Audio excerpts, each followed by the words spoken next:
शरणं शुभंगं लक्ष्मीकान्तं कमलनयनं योगिविधान्यगम्यं वन्दे विष्णुभवभयहरं सर्वलोकैकनाथम्। एकादश श्लोक। ततः क्षत्रियः परिश्रान्त निवृत्य गृहमेवान् कृतस्नानचिता आहार संविवेश गतक्लमः। ततः क्षत्रियः परिश्रान्त निवृत्त गृहमेवान् कृतस्नानचिता आहार संविवेश गतक्लमः। তারপর রাজা অত্যন্ত পরিশ্রান্ত হয়ে এবং ক্ষুধা তৃষ্ণায় কাতর হয়ে তার রাজপ্রাসাদে ফিরে এসেছিলেন। গৃহে ফিরে আসার পর তিনি স্নান করেছিলেন, উপযুক্ত খাদ্য আহার করেছিলেন। তারপর তিনি বিশ্রাম করে তার সমস্ত শ্রান্তি দূর করেছিলেন।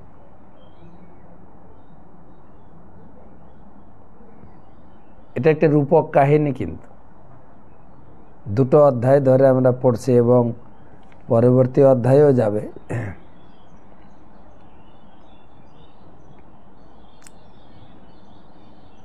এই পুরঞ্জন হচ্ছে আত্মা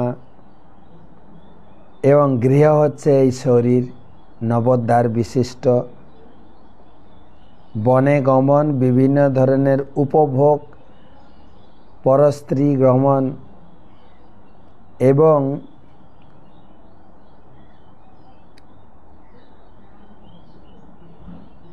বুদ্ধি হচ্ছে পত্নী।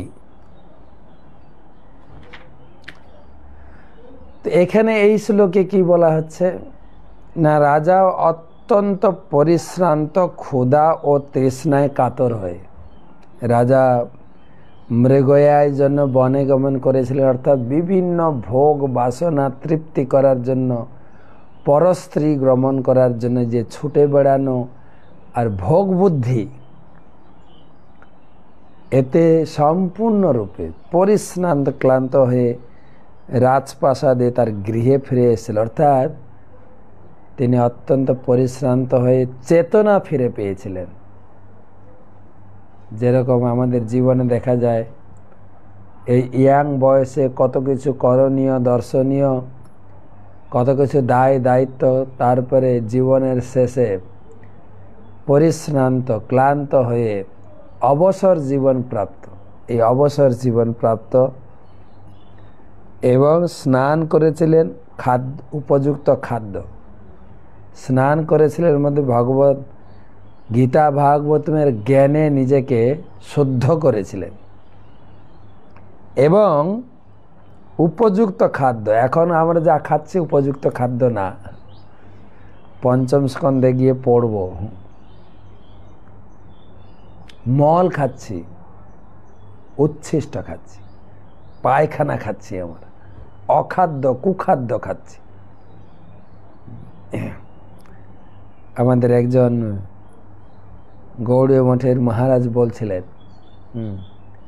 যে আমাদের মুখটা হচ্ছে যেন হাইড্রেন, সব ধরনের নর্দমা ওটা দিয়ে পাস হচ্ছে।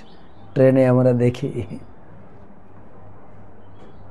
মুড়ি বিক্রি হয়, বাদাম ভাজা, ছোলা ভাজা, ছোলা সিদ্ধ, ডিম সিদ্ধ, মিষ্টি, যা আসে দাও খাই, কোনো বাদ বিচার নেই।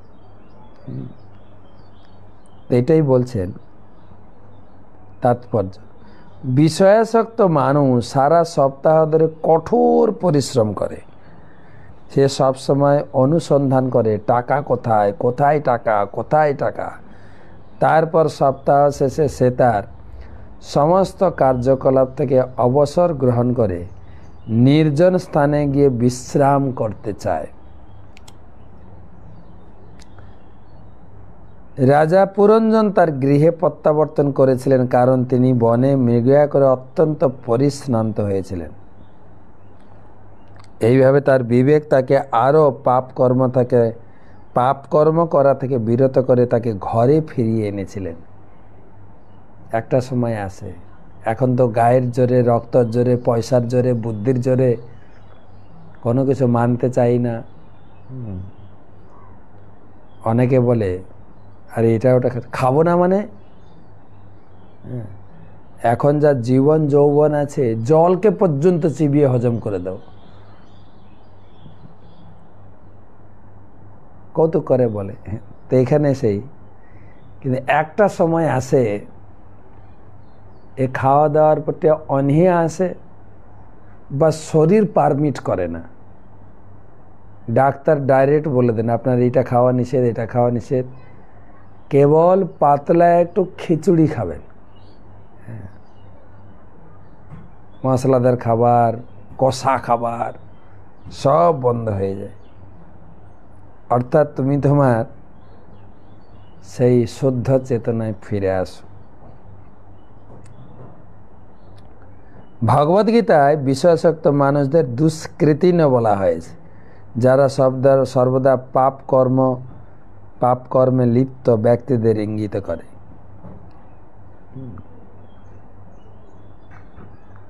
গীতায় ভগবান বলেছেন 4 ধরনের লোক, নমাম দুষ্কৃতিন মূঢ়া পপদ্যন্তে নরাধবা।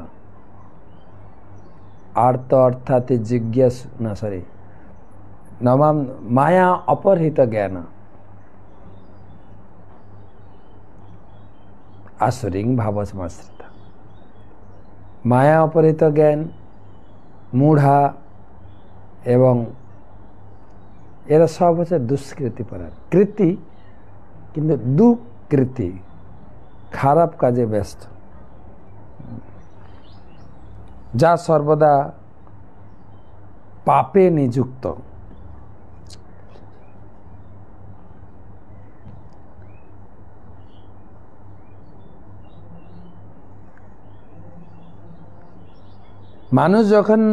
মানুষের যখন চৈতন্যের উদয় হয় এবং বুঝতে পারে যে সে পাপকর্ম করছে, তখন সে তার চেতনায় ফিরে আসে, যাকে এখানে আলংকারিক ভাষায় প্রাসাদ বলে বর্ণনা করে। মানে নিজের চেতনায় ফিরে আসা, নিজের গৃহে ফিরে আসা। মহাপ্রভু বলেছেন, জীব জাগো গোরা চাঁদ বলে, কত নিদ্রা যাও মায়া পিশাচির কোলে। তোমার চেতনা এখন ঘুমিয়ে আছে, চেতনাকে জাগ্রত করো, হৃদয়ে দয়াকে প্রস্ফুটিত করো। বারে বারে পুরো শাস্ত্রে এই আমিষ আহার, পশু হত্যাকে বর্জন এবং বহু নিন্দা করা হয়েছে। তথাপিও কিছু গেরুয়া বসনধারী সাধু মহাত্মার পরিচয় দিয়ে তারা জগতে এই সমস্ত খেতে উৎসাহিত করছে।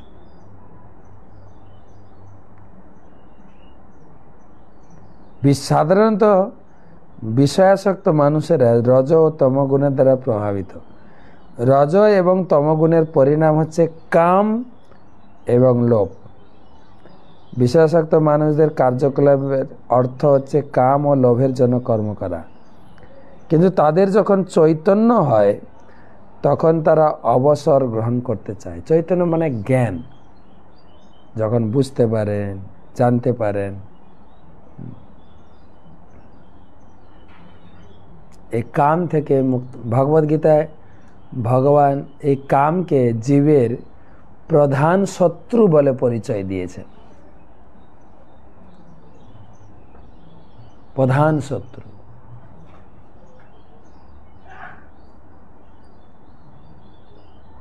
গীতাতে 2 শত্রুর পরিচয় দিয়েছেন ভগবান। একটা হচ্ছে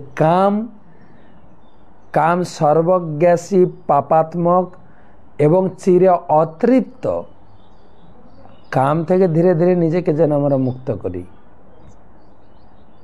সাধারণ লোকও কাম উপভোগ করছে, আমরা যারা আধ্যাত্ম অনুশীলন করছি, আধ্যাত্ম জীবনের অনুশীলনে যুক্ত হয়েছি, তারাও কাম উপভোগ করবে। তাহলে আর সাধারণ লোকের সঙ্গে আমাদের ভক্তি জীবনের কি তুলনা করা হলো?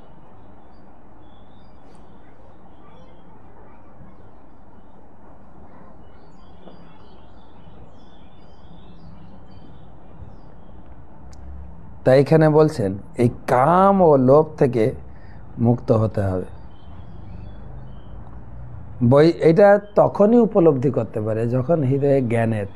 তাই ভগবান 3য় অধ্যায়ের পরে 4র্থ অধ্যায় বললেন এই জ্ঞান দিয়ে কামকে জয় করো। জ্ঞান লাগবে। কামের পরিণাম, কামের রিয়াকশান এগুলো জানতে পারলে কাম থেকে মুক্ত হবে।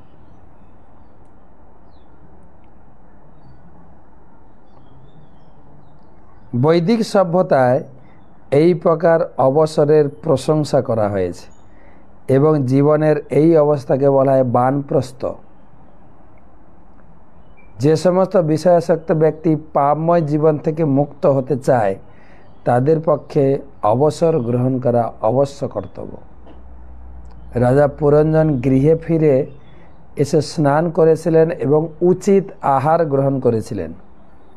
তা ইঙ্গিত করে যে বিষয়াসক্ত মানুষদের পাপ কর্ম থেকে অবসর গ্রহণ করা এবং সদ্গুরুর আশ্রয় গ্রহণ করে পবিত্র হওয়া, তার কাছ থেকে জীবন উদ্দেশ্য সম্বন্ধে শ্রবণ করা কর্তব্য। আহারটা তো আমরা বুঝতে পেরেছি। এবং স্নান করাটা কি? স্নান করা মানে হচ্ছে এই বিষয়াসক্ত পাপময় জীবন থেকে মুক্ত হয়ে সদ্গুরুর কাছে গিয়ে গীতা ভাগবতমের জ্ঞান শ্রবণ করা। গীতা ভাগবতমের জ্ঞানে নিজেকে পরিশুদ্ধ করুন। যেরকম গীতা একটা শ্লোক আছে, মলিনে মোচনং পুংসাম জলস্নানম দিনে দিনে সকৃত গীতামৃত স্নানম সংসার মলনাশনম।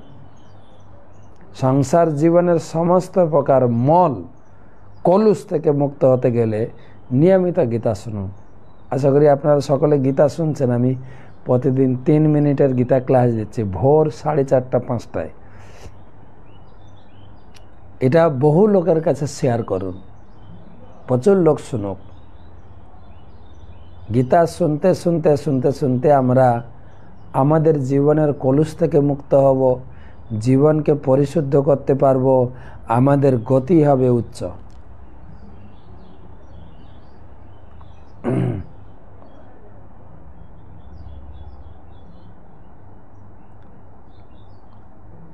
তাই মিলানো হচ্ছে গৃহে ফিরে এসেছিলেন মানে চেতনায় ফিরে এসেছিলেন, এবং স্নান করেছিলেন মানে সদ্গুরুর চরণাশ্রয় হয়ে তার জ্ঞানের দ্বারা নিজের জীবনকে অভিষিক্ত করেছিলাম। কেউ যদি তা করেন তাহলে তিনি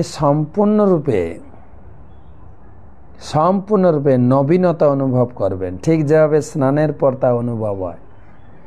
যারা সদ্গুরুর আশ্রয়ে দীক্ষা নিয়েছেন, ভক্তি জীবন অনুশীলন করছেন, এখন বুঝতে পারছেন আগের জীবন আর এখন জীবন কতটা পার্থক্য। প্রভুপাদ উদাহরণ, স্নানের পরে যেরকম একটা শীতলতা, একটা পরিষ্কার পরিচ্ছন্নতা, শুদ্ধতা অনুভব হয়, ঠিক সেই রকম ভক্তি জীবনে ওই অনুভব আসছে। আগে কি খেয়েছি, কিভাবে চলেছি, কিভাবে কথা বলেছি, কিভাবে আচরণ করেছি, জানতাম না, করেছি। এখন তার অনুতপ্ত অনুশোচনার মাধ্যমে শুদ্ধ হওয়া। সদ্গুরুর কাছ থেকে দীক্ষা গ্রহণের পর সমস্ত পাপ কর্ম বর্জন করা উচিত, যথা অবৈধ স্ত্রী সঙ্গ, আসবপান, দ্রুতক্রীড়া, আমিষ আহার। গতকালকের ক্লাসেও আলোচনা করেছিলাম। সাধারণ লোকও জানে যে যারা গুরুদেব রয়েছেন, যারা আধ্যাত্মবাদী সাধু মহাত্মা, তারা সাত্ত্বিক ভোজন করে। তাদের সঙ্গ করতে গেলে, তাদের কাছে দীক্ষা নিতে গেলে আমাদেরকেও সাত্ত্বিক হতে হয়।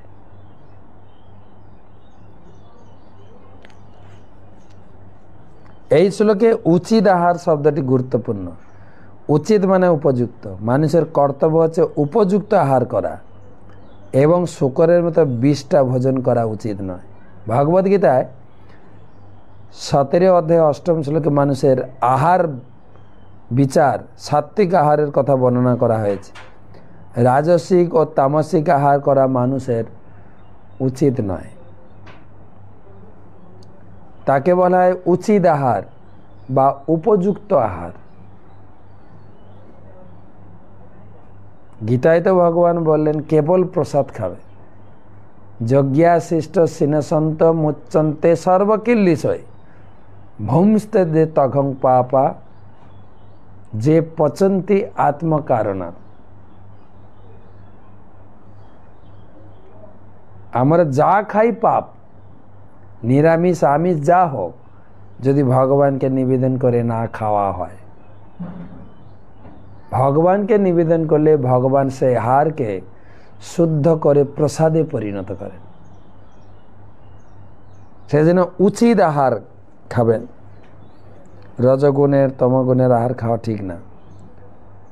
তাকে বলা হয় উচিত আহার বা উপযুক্ত আহার।